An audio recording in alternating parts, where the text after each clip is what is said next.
beam down in the Rectory. This is right where Father parks right here. So there's the beam, and it had drywall on it, so it looks to be like a triple 2x12, and the span from there to there is 12 feet, and then from there to the other post is 12 feet. And the seams are stacked right on top. There's a seam, it's stacked right on top of the post.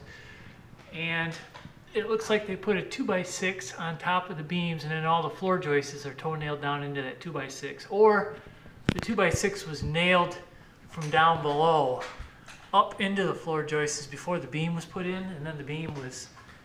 So a 2x6 is 5.5 inches wide, and the beam, inch and a half, inch and a half, inch and a half, is 4.5. So there's a lip up there. And you can see down here, when the drywallers came, they just went ahead and put their drywall up on the 2x6, and they brought it down onto the beam. So if you stand here and look at it, you think it's twisted, and consequently the beam would be twisted. So you think, oh, the beam's moved because it's twisted. Well, no, that's because of the way the drywall was installed. Which is kind of shame on them. It's just kind of speed, go really fast and don't worry about it.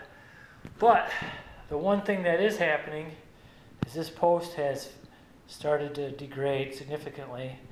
And I feel like it's collapsing, it's accordioning into itself. The metal is so fatigued that it's dropping because the metal has fatigued. And because it's fastened here, and because the weight of this wants to move either down, depending on how that pole degraded, and just the leverage involved with physics, the bottom of that beam wants to twist that way. And you may not be able to see it in my video. You might be able to see it right there. The top of that post is leaning, it's tipping that way. And so it's taking the beam with it, so it's kicking the beam like that.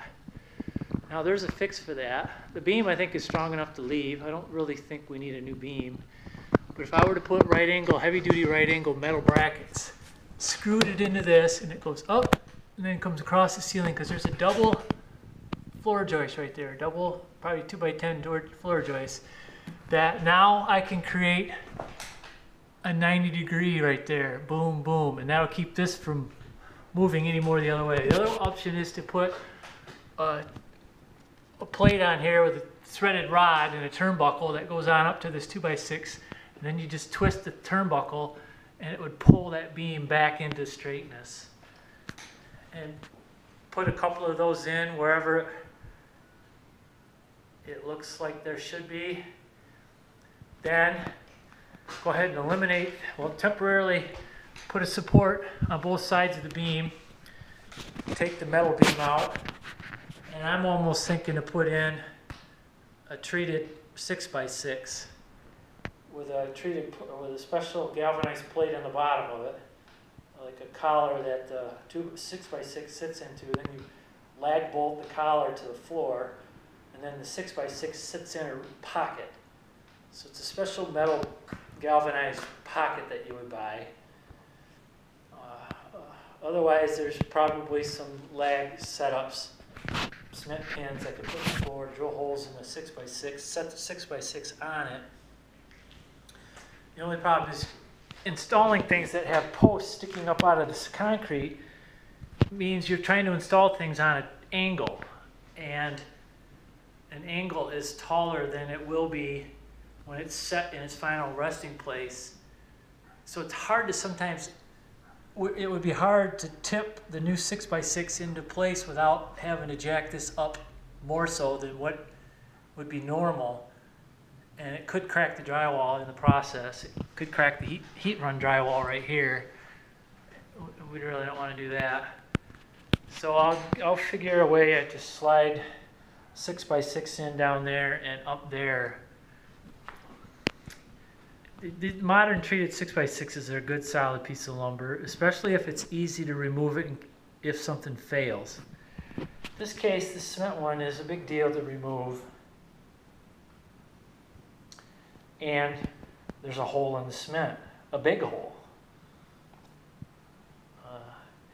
And I really want to put my new beam back in the same spot because there's seams in the beam up here. Right there is a seam because, you know, that's a 12-foot lumber. So if I try to put a steel beam back where there's a hole in the cement, it may not work because there's going to be a void there in the cement. I could sawzall that off, maybe pour some more cement in there. I'm sure I can do it. I'm just not opposed. I'm not opposed to putting a 6x6 in there. The thing about a 6x6 is it gives you something to fasten a bolt to or a lag or something you can hang the extension cord on, a trouble light. Just hang a shovel on it. It just gives you another location to immediately find something that will be seasonally used or whenever down here. So, so I would either put those turnbuckle straps in to pull that beam back into plumb, or I'd put 90-degree heavy-duty brackets in and I would bolt it face of the beam and then bolt it to a floor joist. That would lock it in place. It's not going to go anywhere. And then put 2 new posts in. In my case, oh, and then there's one other thing I wanted to mention. If you look at this 2x12 was a little bit skinnier than this one, which was a little bit skinnier than this one. So this is the widest one, then this one, then this one. And they didn't true those up.